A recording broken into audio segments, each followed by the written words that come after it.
My big suggestion to students, particularly through high school, is you can do anything. Choose it for you, not for it is worth it. Just focus on the next step. Doesn't matter what you're doing. Don't be afraid. As long as you're doing That something. is such good advice. I don't think I could see myself doing It's a anything else. challenging life. Student nights, Wednesday to Oh, Saturday. I worked on that house. I racked up every single dollar of debt that I I possibly think could. there's a lot of pressure on high school. Yeah, kids I just these days, love working outside. And if money is something that you care a lot In about, hindsight, that I've was, also been a very indecisive But you person. keep looking for roads that have been less It travelled. was just that moment that I knew what I wanted to do. So nothing else is going to change that. Welcome to the guest speaker. Yeah, no, look, welcome, Brittany, to the guest speaker. I think that I remember the last couple of times I saw you in person, and one was one of my last days of school, and you gave me a free homebrew coffee in the morning, which was, very generous, and I really appreciated that. The other time was at a gym, and we got to catch up, and it was after that I realised we simply had to get you on this podcast. Your story, your enthusiasm of where you landed was infectious, so I can't wait to share that today. You left school without a crystal clear plan, like a lot of kids do, with love for tourism, and this curiosity took you to WinTech and a diploma in international tourism, and straight into the fast-paced world of orbit travel in Hamilton. Then came a big opportunity working in London in the after-hours office. 5 days in, COVID had other plans, and suddenly you were back home rethinking everything and realising tourism might not be the path for you. It is worth mentioning at this point that we've had a number of podcasts where COVID interfered with careers or study, and that's been interesting is because people have used it to their long-term advantage. I think what's important here is it's not just COVID that can interrupt careers.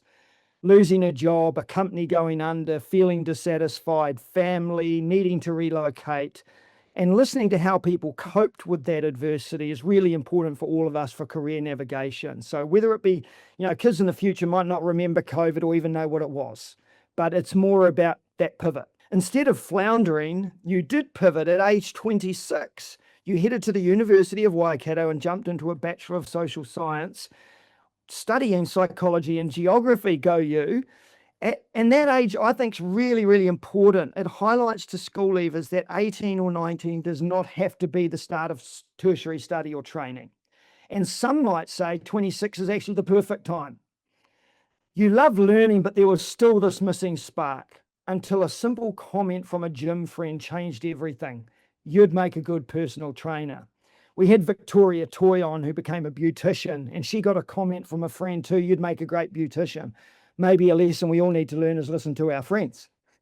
Since then, you completed your Fitness Leaders Certificate and Personal Training Diploma at the New Zealand Institute of Health and Fitness, became a finalist for Student of the Year and up-and-coming PT for Exercise New Zealand, and even landed on the top 10 New Zealand personal trainers to watch for 2026 list. Today, you're living proof that it's okay not to have it all figured out straight after school or even years on. And that sometimes your passion will find you, particularly if you're open like you've been. So today's podcast is for sports lovers, gym goers, aspiring personal trainers, and anyone interested in health and well-being who's still searching for their thing. It's also for those who have left school and still haven't found their thing, and perhaps they feel guilty for not knowing what that is, or they're worried that they've somehow failed. But that is far from the truth, and many will get comfort, reassurance, and motivation from your story. Welcome to the guest speaker, Brittany. Thank you for my coffee. And I know we mentioned earlier, you said it's been a long time since things like school, but I would like to just take you back a little bit and maybe kids to see what you enjoyed at school, whether in fact sport and fitness was your thing or in fact you weren't into that. So yeah, welcome. Take me back. School. Whether that be primary, secondary, intermediate, where did you go? What did you love? Well, I had quite an interesting upbringing. I was born and lived in Japan for my first few years of my life. So I was in Japan until I was about 8 years old. So went to school there, which was pretty cool. And then we moved to New Zealand fully. I went to a small town school in Ngaruahia, did a couple of years there, and we moved to Cambridge. So went to Cambridge High. I loved high school. So subjects you did, Brittany, what you got into, Yeah. were you into leadership camps, music? I mean, any memories you have of your focus, I suppose? Yeah, I feel like my first few years of school, I kind of cruised on through and picked the classics. I think you only had to anyway. And then when I actually had the choice of choosing the subjects I wanted to go to, I quickly dropped maths and science. Was not a fan of those, and stayed more in the social sciences realm. Um, Loved geography, loved psychology, actually. I did a psychology class. But yeah, mainly in the social sciences. Um, and actually, if you asked my friends in school, they probably wouldn't see me as a PT now. I was not very, I was sporty. I enjoyed my netball. I played sport all through school. But didn't go to the gym. I tried fitness. Yeah, I wasn't the fittest kid in school. And yeah, it wasn't until I left school that I actually got into going to the gym.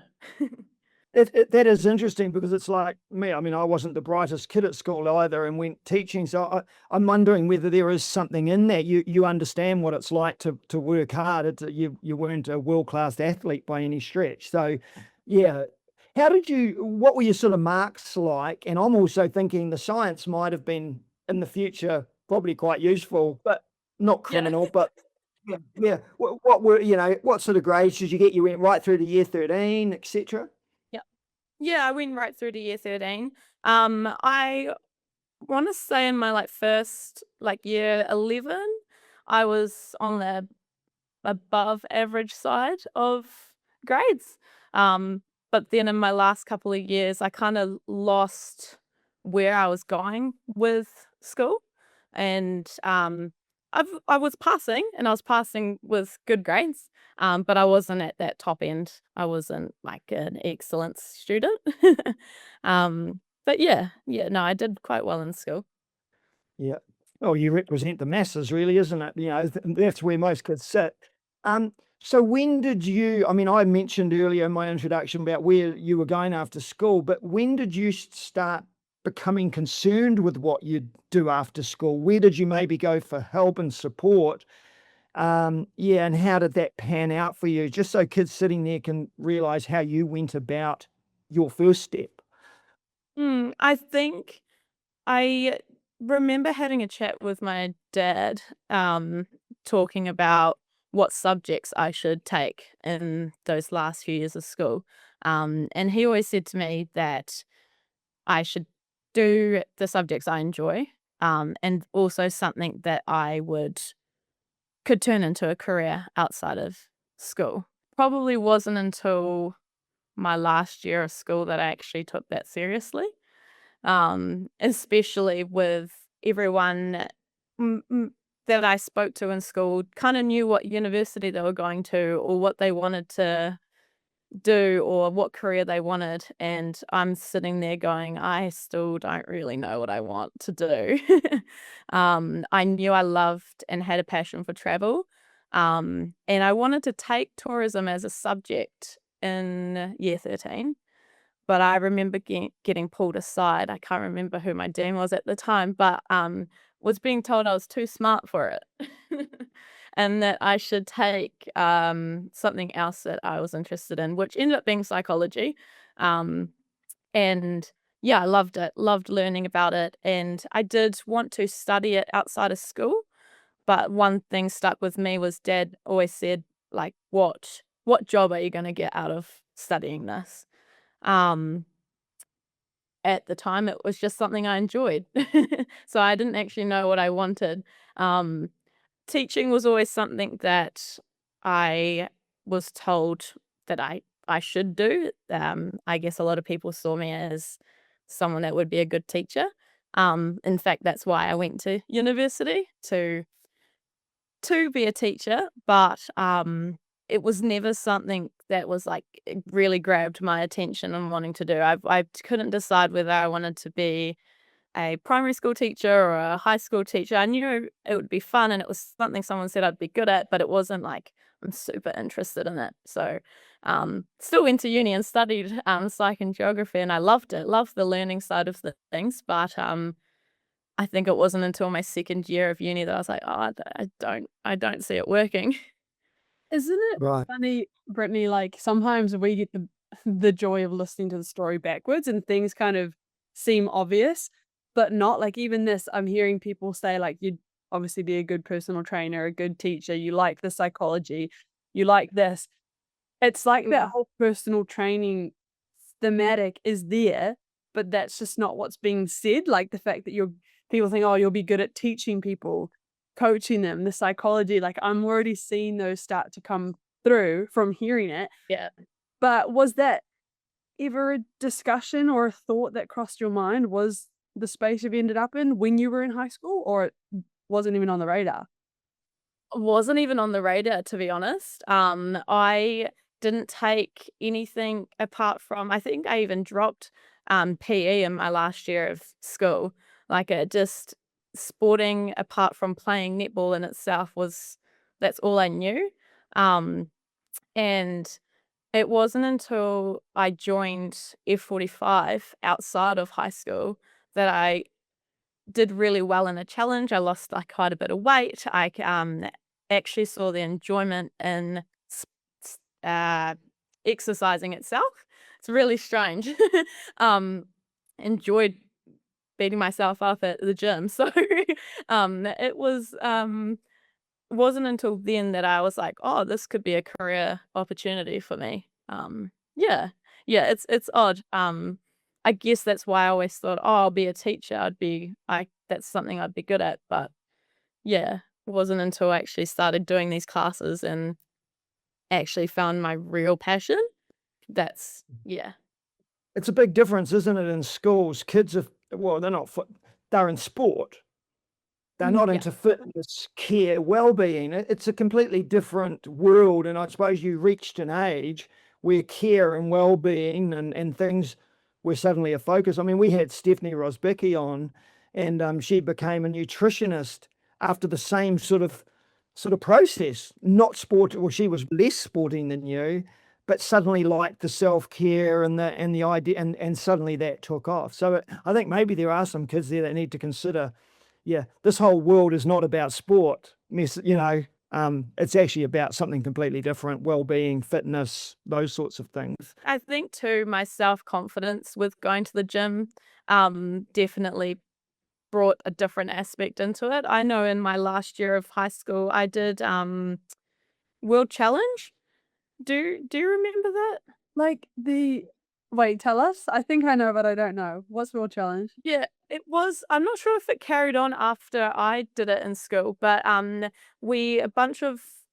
was World Challenge as an organization came to the school and did a presentation on taking kids to third world countries, allowing them to travel, and everyone had a different leadership that they had to look after. So someone was in charge of booking accommodation, someone was in charge of food. There was one leader. Yeah. So we did this big trip to Vietnam and Cambodia, and we actually worked in an orphanage and did that. And I think it wasn't until then we did a lot of hiking as well. So that was kind of my first insight into, whoa, I need to be fitter than this. And I actually loved hiking, loved trekking, after visiting all of these places. And it wasn't until I got back that my parents said to me, like, I came back from, because it was a month travel away. And when we got back, again, first trip away from home by myself as well, without my family. And I came back with this whole new confidence. And I remember my last year of high school being like, oh, I've went overseas, I did all this exercise, I lost a little bit of weight, bit of confidence came along with it. And I think going to the gym is that same thing. I think building that confidence to be able to achieve things. I probably, if I look back at high school year 10, 11, 12, like I would have looked at that and been like, nah, I can't do that. Do you reckon too there's any like merit to this idea of, and you said it like them, there's a lot of sport in particular. Cambridge was, I mean, my experience was very sporty, performance competitive, whereas then you learn, we had the same with Stephanie, we mentioned, and what you've said of like exercise and that confidence is very separate to the competitive element of sport. But I think when you're going through high school and even PE, at least speaking from my experience, you're competitive or you're embarrassed or you're this. Like there's all those things of being a teenager that Yeah. make you kind of mess up how you're thinking about the exercise and the sport part. So it sounds like even though you loved your netball, you were realizing what the movement, the exercise, the confidence did. And I wonder if some kids in school think it's not for them because they're thinking about like the competitive side versus all the other benefits. Oh, definitely. And I think that's an element that I think school kids should look at. And I think since COVID it's changed. I know now working at City Fitness, I see a lot of high school students working out in the gym. And if I remember, I think I joined a gym with my mum and I was the only young person in the gym. So I feel like that aspect of life now is a little bit different. I think since COVID, people have realized that you do need to look after yourself a little bit more than just playing sport. If I knew that back when I was younger, yeah. Yeah, and you also, I'm not going to say you got lucky, Brittany, and you've mentioned a couple of times, I don't want to speak for you, but you mentioned weight. And so Yeah. you saw results. Now, it might be a young boy saying, I saw muscles. You saw weight loss. And so some people go and they see nothing. So Yeah. I suppose there's this element I mean, even the fact when you went overseas on the World Challenge, a result. So each time Yes. you talk, it's interesting. It's based around your perception of yourself, and it's this growing confidence, which is a really Yeah. cool story. And the other thing I pick up on is you're the classic story of someone where, we don't want someone sitting at home on their video game, but some kids do just need to leave school and just start doing stuff. Yeah. Get a job. Maybe it's the gym. Maybe it's, I don't know, join a sports team. Maybe it's join a community group. Maybe it's learn how to do pottery. Keep active until you find the spark. And you're just that classic example. It was by mistake, but it happened. So look, let's just quickly, you went, you focused on tourism, didn't work. COVID bit that. You start your degree. Can we just go to there? You didn't finish that degree. Is that right? Can we go to there? No, I finished the degree. Oh, You saw me graduate. yeah. So sorry, you graduate, but at what Yeah. point were you going, I'm not going to do anything with that, I'm going personal training? So yeah, I'm just trying to find when that degree maybe became not your thing either. I reckon it wasn't until the end of my second year of my degree, because choosing my electives for the year, I was a little bit all over the show. I was still doing behavioral psychology. I was doing forensic psychology. I was doing business psychology. I was just like dabbling in everything, just learning as much as I could, but it was never a clear, distinct path. I spoke to a few of the students there who knew exactly. They're like, I want to go clinical. This is where I'm going. But I looked at that and went, nope, I don't want to study for 7 years. And then, yeah, what I did get from that was I was still learning about people in place. I knew that I think in my last year of uni, I decided I'm going to not do a postgrad of teaching. Instead, I'm going to do my diploma and my personal training. I can still use the elements that I learned through psych and geography of people in environments and use that to my advantage in my career. Wicked. And so then how quick after that graduation are you training to be a personal trainer? How quick was that transition? Straight away. The next sign up. I think it was halfway through the year. So halfway through the year, I think it was. Yeah, from memory. So talk us through that. How do you, I mean, I've got a list here, and maybe I'll start with this. You can get qualifications through personal thing. I did a quick Google. For example, City Fitness personal training qualification, 10 weeks. There's Max Fitness Online, New Zealand Institute of Sport, AUT, WinTech, there's a million places kids can go to become a personal trainer. Where did you go? I mentioned it earlier, but just talk us through, where'd you go? How'd you apply? What was that like? How did you pay for it? What are you learning about? Just so kids now that if they think, I want to be a personal trainer, what are they going to go through? I went through NZIHF, so New Zealand Institute of Health and Fitness. I purely chose that because the person that told me I'd be a good personal trainer studied through there, and also I knew a couple of other people that had gone through that course. I also saw that it was internationally recognized. So in my head, I thought if I ever want to go back overseas and try doing the OE thing again, I can still use my course. Didn't So look just, at can I ask you, I'm sorry, I'm going to interrupt because this, I may forget. Internationally recognized means you could be in London, you could be in Australia. It's completely international. Yeah? yeah, yeah, Wicked. That's important. yeah. Do you know if others aren't? Yeah, I think some are purely for you. It's because it depends on the certificate that you get. So, you can be certified for just group training, which is, for example, a little bit less in time, to complete. Personal training, you got to do a little bit more, because you are providing a bit more of that service. I guess each country also will have different, what's the word? I'm just blanking on it. Criteria that you have to be qualified for. I think Australia is a little bit more strict from memory. So there might be things that I might need to upskill to do so. With being a personal trainer in New Zealand, you have to be reps registered. So kind of like being a teacher's registration, you have to continue learning, gaining some points to basically be on top of studies, making sure that we are providing a good service to our, because I mean we're dealing with people from all sorts. So could be first timers in the gym. We might have people that have had injuries or got health concerns that we actually need to be quite aware of. So yeah, like you said, the science background of it would have been handy. Yeah. Yeah. So what did you learn about Brittany? Oh, sorry, I blew and interrupted like I normally do. So what was some of the content?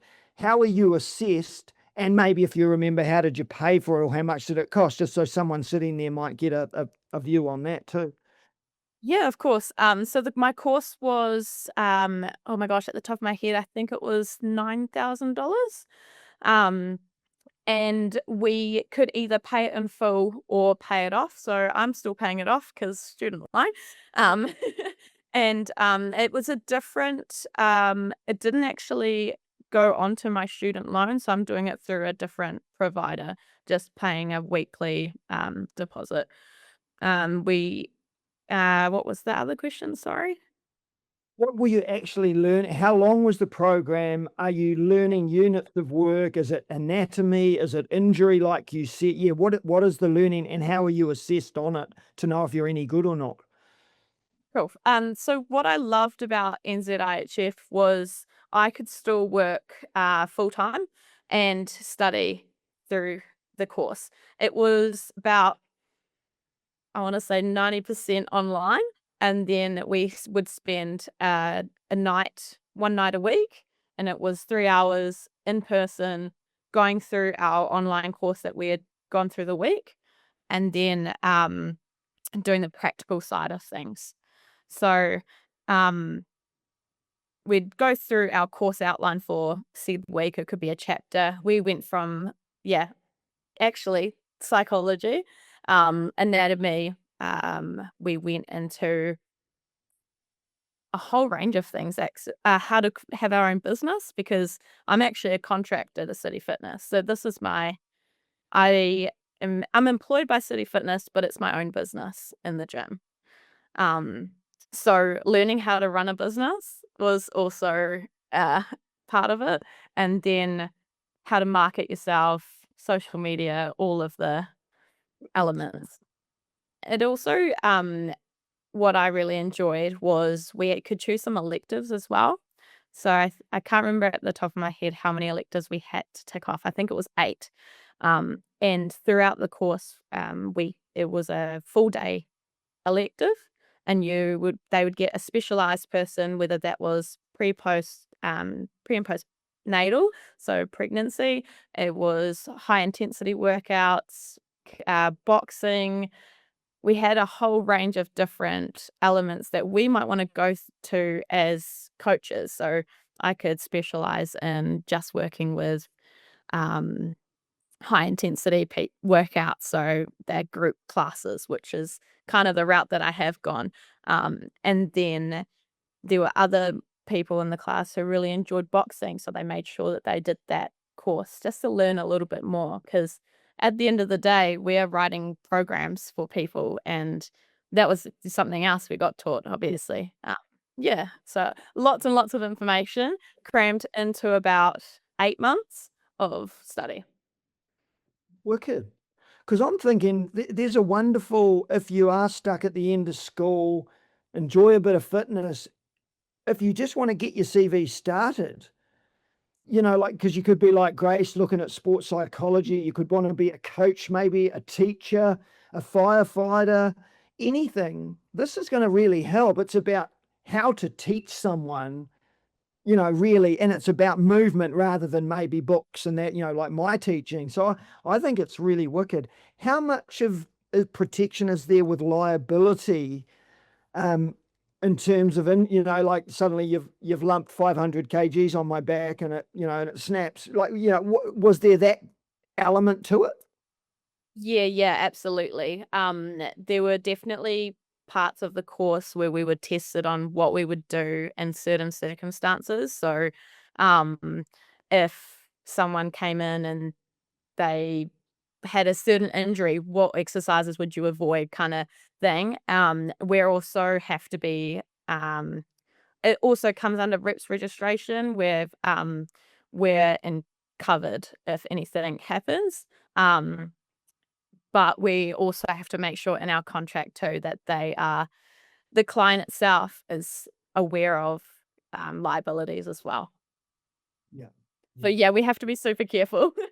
we have to do a health and safety check prior to signing anybody on, to make sure that we are covering all our bases. Because we could be like, yeah, come on, let's work out. But if they've got a heart condition that they didn't tell us about, and I go chuck you on the treadmill, or make you go for a high intensity workout, that's not going to go very well. No. So you've even started doing some of this, which is, I think, where people will be really fascinated. What sort of things are you doing? So you are, even a range of people who arrive and go, right, Brittany, this is what I need from you. It might be someone of age like me. It might be someone like Grace with her recent x-rays on her back who has an injury. It might be a high performance athlete. What process do you go through? How do you measure success? Yeah, let's talk that. Good. Those are good questions. I think when I first started at City Fitness, the key thing for me was knowing who my client, like who I want to market myself to. At the time, I wanted to find people like myself who would walk into the gym, probably find it quite intimidating, not knowing where to start. Self-confidence probably on the lower side. And I wanted to find those people to help them make the gym a place that they feel welcome in, and realize that there's no one's really watching you in the gym. You're here to do your own thing, work out, help lose a little bit of weight if that's something that's on their goals, or just move their body. But in saying that, that's actually really hard to do. And I think I was very lucky. I joined City Fitness in Cambridge when it first opened. And they have, given that it's a brand new gym, a lot of people are like, oh, new, shiny, let's go have a look, and sign up. And with signing up, they got a free consultation with a personal trainer. So that was where I sell myself as a PT and take you through a consultation. We chat about what your goals might be, and then I take you through a small workout to give you an idea of what it would be like to train with me. And I think that's where I uh thrive. I think I am successful to get to where I am now purely because I can find that relatable circumstance with anyone that walks through the door. I think I'm quite empathetic. I can understand where people are coming from. I make them feel welcome, and didn't think I would be as successful as I would be today. I was always told when I first started becoming a personal trainer that I was going to find it really difficult. That given the climate these days, cost of living and everything, people aren't going to want to spend the money to have a personal trainer. I know it's a novelty. Yeah, I guess I bet odds on that one.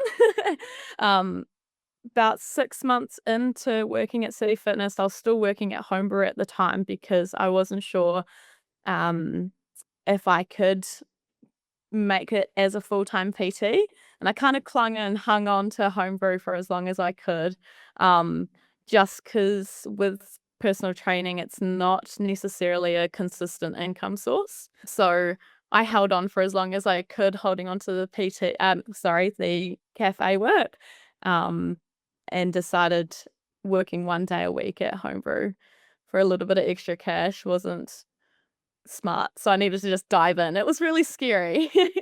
And knowing that going from somewhere that was set hours to it's all on me now. And if I don't get clients, I don't get paid. So how much do I mean, we might as well ask, how much do I pay to have you, and what do I get? I suppose, because I wouldn't know. Yeah. To be honest, it depends on what you'd want out of the gym. If you're quite a confident, don't need that accountability in the gym, and you're after a program, I would just charge for the program at the time. Or for one-on-one PTs, I offer an hour session or a 45-minute session, just depending on people's busy lives. And yeah, I tend to book people in for an 8-session package. Right now I'm charging $70 for an hour's work. Yeah, so I can imagine for some people that's quite a bit of money to put aside each week. It's not like you're in a group. You're getting a one-on-one expert to help you and watch what you're doing, monitor it, probably even measure the improvements they're making, I'm presuming. Yes, absolutely. Yeah. So I offer, that hour one-on-one. I take you through your program that I've created for you.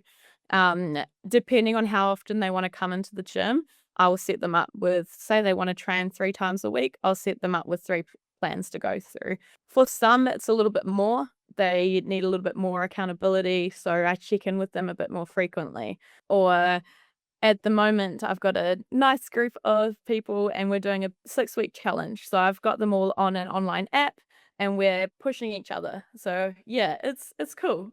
What are you doing with your own? Because I watch you on social media like most people, and I see what you're up to. And there's a young teacher here who's actually been on our podcast, Jamie, who's a PE teacher at Mercury Bay, and she was going to do and I can't remember, something rocks or so. High rocks. Yeah, okay, I'm oblivious.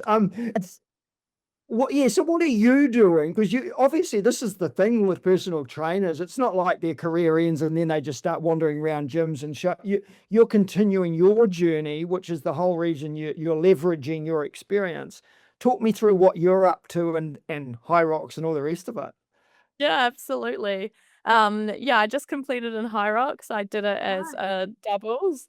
For those that don't know High Rocks, I'm pretty sure a lot of people do, but it is a how would you explain it? It is a pretty high intensive course to go through. I'm not gonna say it's like CrossFit because I'll get slammed for it. But there's 8 stations, and in between each stations you do a 1 kilometer run. So it's basically a really big obstacle course with a lot of running in it. Sometimes you're chucking balls at things, other times you're crawling under things, and then you're lifting. Like you said, it's a multi-challenge, yeah? It is, yeah. And it's only kind of in the last couple of years hit the craze. It's a global event. Yeah. It's all over the world. And I guess it's the new thing for people to work towards. The cool thing about it is anybody can attempt it. You don't have to be at a certain fitness level to do it. And I think that's what I like about it the most is you see people from all walks of life giving it a go. You can attempt it in a relay, so you can do it with 4 people and split the exercises up. You can do it in a double, which is what I did this year, and you'd have to do all the running, which was my downfall. But you split the exercises up. So I guess the next challenge for me would to do it all on my own. So yeah, I'll have to start training pretty hard for that soon. Yeah. Brittany, I have a question going back a little bit, and we've asked this with some of our similar but like adjacent careers where it's like there's a lot of people online who are not qualified but might call themselves a a personal trainer or a this, and you got fit influencers, etc. How much, and is that something you discuss when you were studying? Like, what is and how does that factor into your everyday? Yeah, it's kind of scary what you see online. And I do get sent the odd video here and there from clients being like, "Can we try this exercise?" And I'm looking at it going, probably not, because you'll hurt yourself. So there is a lot online of lot of misinformation. I think the scary thing at the moment is, and it probably has been for a long time, is the nutrition side of things. I think in the future that'll be something I'll want to study next, purely because people follow, I don't know, influencers that are like, look at what I eat in a day, and it's nothing, and people don't understand the basics of nutrition. So it's scary to see what is online. We did learn about it through the course. Obviously, we have to be careful what we put online too. There's definitely things that are out of our scope that we can't teach people. So for example, it's nutrition. I would need to become a nutritionist before I can advise on how much someone should eat, or you never know someone's full health background unless you sit down and actually discuss that. There are certain things I can provide. I can give them like the Ministry of Health's guidelines because that's safe. But yeah, there's definitely a lot online these days that I've taken a few younger students through the gym, and their goals are quite out there. So it's trying to, without offending said person, to be like, that's great that you want to work towards that, but let's like dial it down a little bit. Let's work towards your body, what you're capable of. It's intense. There's so much information out there. Yeah, and Yeah. there's lots of good, sure, but there is lots of bad, and in particular, yeah, and so that's why I wanted to touch on it. And I love that your response is you can say what you're trained to talk about, but the nutrition, you're not going to go there, and that's the perfect sort of person you want to have, right? Who's not going to dominate everything and give you like extreme direction, because I think these people need to also figure it out and what works best for them, etc. Yeah, absolutely. Yeah. I've definitely had clients come to me with questions, which I can kind of direct them in the pathway. But yeah, if they want to have set meal plans, or I would have to know someone that's a nutritionist and qualified and pass them on to, yeah. So it's really handy to have a lot of contacts. Can I ask Grace? This is a bit left field, but with your I'm ready. with your thing, Yeah. your X-ray, what is it, and what adjustments are you having to make? But I know you're a worldly trainer, so what are you Yeah. doing? So Brittany, assess me. No, I have a herniated L5 disc, a severe one, and then a bulging L4 disc. So that was actually a pretty hard diagnosis to receive about a month ago, and it had been hurting. I thought it was a tight hamstring. I thought it was a glute. I thought it was everything but, because it was pressing on the S1 nerve. Yeah. Anyway, I got the MRIs back, and what was really bad was the spine specialist goes, "Oh, you'll never row again," which is probably what caused it. But there was this very definitive language that I hated, and it obviously made me upset. So I was like, but I've been finding anything core, glute, hamstring, I have to strengthen that. And I see you nodding, which is good. And you think about it, I'm not a sciencey person either. I don't do what you do, but it makes sense of if something's weak in the spine, all that other stuff can help keep it in place. It's like training wheels, Absolutely. essentially.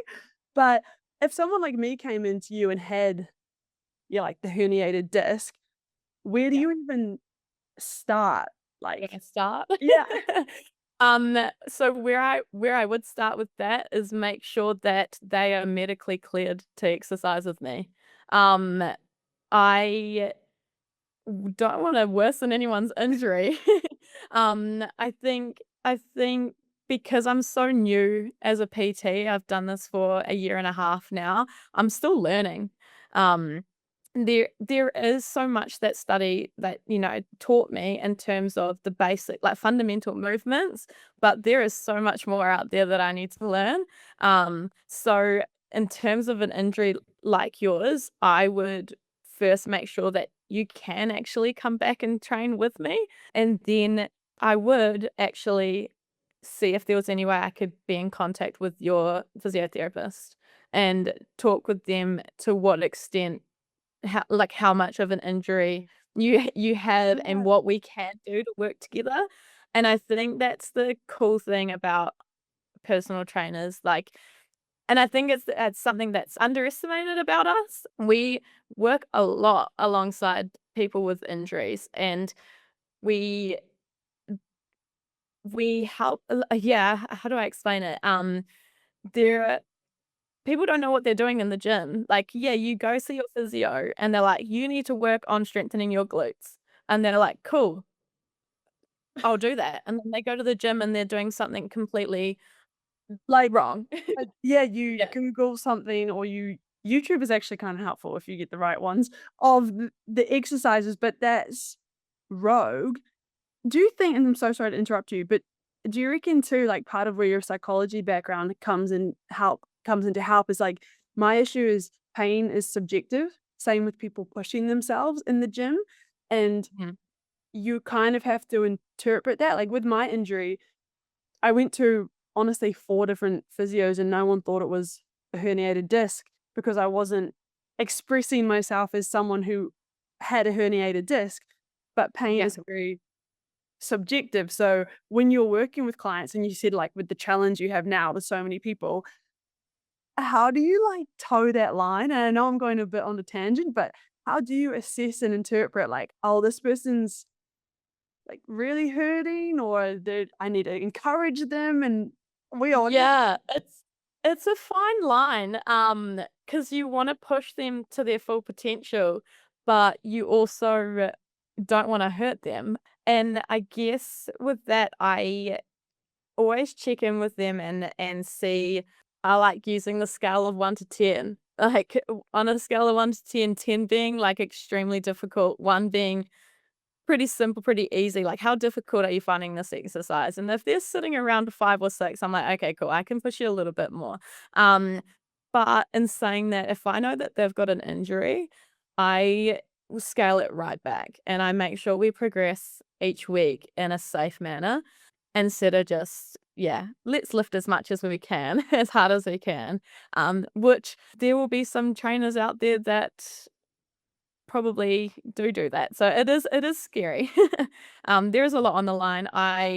If I injure someone, I'm gonna feel so guilty. So yeah, it's definitely we're helping other people a lot, which is really, I really enjoy that aspect of it. And I think for the future for exercise in New Zealand, where I know overall, we're trying really hard to work alongside ACC and be funded. If personal trainers can be funded, we will be able to do so much more. And people that need the help are gonna get the help because they're gonna get funded help through personal trainers, and they're not just going to the gym and practicing what they could remember from their physio. So I think personal trainers for the future, there's so much more for us out there. And is that something that really is like how far down the pipeline do you think that partnership with ACC is? I think there's still a lot of work to be done. I know we're working with the government to try and prove to them that we're not just I know. I feel like PTs are looked at, oh, they're just here to have fun and yap to people at the gym. But we we do so much more. So I think, from memory, they did a study recently with all the local MPs to get them so active, and they put heart rate monitors, and they pushed all the MPs to stay active and to prove to them that health is important and looking after your body is important. So and we've got such a high inactive rate in New Zealand. So it's so important as a whole that we're helping generations come through and have healthier bodies. Yeah, there's an accessibility issue indeed for that that price point you mentioned. Even though we know you're trained and it's worthwhile and all this, that $70 an hour could be just too much for someone. So if that was something that could happen, and to be fair, like I'm probably on the cheaper side of trainers. There are trainers out there that are charging 100 plus an hour. So it's there's so much. If we can get funding, oh my gosh, it would be life changing. Yeah, can I say too, because I think now I'm talking to the government. I think one of the things you guys do is it's one thing for the government to promote well-being and encourage people to exercise, but what does that look like and feel like to the layman? You know, like I imagine you're looking at balance, symmetry, form, function, alignment, whether I'm compensating a weakness, is my technique right? You know, do I need orthotics because it looks like, you know, my legs aren't in line and I've got a shorter leg, you know. So there's a lot of people who turn up at a gym, start lifting something, and automatically your eye will go, well, your left arm, you've got to cock your elbow out. You're going to cause another injury. So it's one thing to exercise. It's one thing to go to the gym. It's a completely another one to do it properly.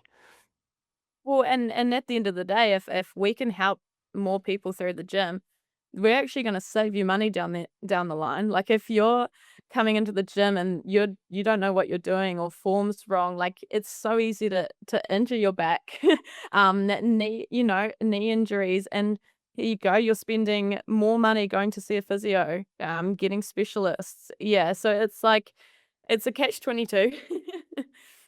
Are you most busy at like the start of the year? Like when's your busy season? Yeah, definitely the end of the year and start of the year. That people want to get that summer body, or they've got the new year, new me mantra. I definitely noticing now coming into winter. And didn't notice it as much last year purely because I was still building myself up in the industry. But I've started to notice a little bit of a drop back. People don't like the cold, so they like to stay home or they get sick. It happens. It's the one thing about PTs, and this will be for like future PTs too. Your work week is never the same. You'll have weeks where you're absolutely slammed working 6 a.m. till 6 p.m. Or you'll have a day where you're like, cool, I've got 2 clients today, I'm in and out. But it's what you do with it. That would be the perfect time for working on your admin, because there's so much more to it than just being in the gym and working with your clients. You got to program, you got to do all your tax, you got to do all your business side of things. And I would take that opportunity to look at how can I further market myself. So there's so much more to it. Yeah, it's full on. Yeah. And you just mentioned before we start wrapping up, your future, are you looking at nutrition as a study so that you can also add, right, what are you eating and feel confident to have that conversation? Is that, and Yeah. yeah, what does that look like? Yeah, absolutely. I'll look at adding that into my studies. But since I've talked to you guys last, I've actually taken on a new role at another gym. I'm now managing F45, which is super exciting, which is just adding onto my plate. I seem to not know how to say no. I think for the future for me is if I can get this experience under my belt, one day owning my own gym would be an ideal world. And helping as many people as I can. And I think having nutrition as well is just going to round things off quite nicely. Hey, look, this has been wicked, Brittany, and because I think there'll be a lot of kids out there who personal training, they've probably experienced it themselves, a lot of kids, either a coach or a fitness person like you or a personal trainer. I love how you've leveraged your own experience. And I like I say, because I definitely did it in my career. If you understand the struggle or the benefits that can come from hard work, I think it solves a lot. Congratulations on everything you've done. And you clearly love what you do, which is all that Grace and I want kids to do, is find that thing. And although it took a while to get there, I'd argue that that's been a benefit anyway. And although the geography degree in psychology might not help, I'm sure it's added a lot of insights, like you said. So, yeah, keep up the great work. Can't wait to see you again. And damn it, you're not at the cafe, but I might see you at the gym. If there's anything that I would pass on is, yeah, obviously find something that you do truly enjoy. One thing that always stuck to me, I can't remember who told me, was if you're working in something you truly love, you're not going to feel like you're working, right? So I think I've definitely found that myself. And yeah, you're just gonna and take every opportunity. I think that's the other thing that I've thrived in, is I've said yes to a lot of things that comes with its balances. But yeah, take every opportunity, because yeah, you never know where you're gonna turn up. That's awesome. The last sign off question we always ask Brittany is, if you could go back to yourself, so year 12, 13, just you to you advice, what would you give or say? I think it's, you do not compare yourself to anybody else. I think that's one thing I struggled with. I still do a little bit. It's everyone's on a different journey. And I mean, it's taken me now. I'm 30 now, so it's and I'm on a completely different journey to my friends. So knowing that there's no right or wrong way on where you're going to go, how you're going to end up, and to just keep doing what you enjoy, because that's where it's got me now. I love it. Wicked. Thank you so Yeah, much. congratulations. Yeah, thanks for your time, Brittany. Can't wait to see you again. But yeah, congratulations on everything you're doing. It's wicked. Thank you so much.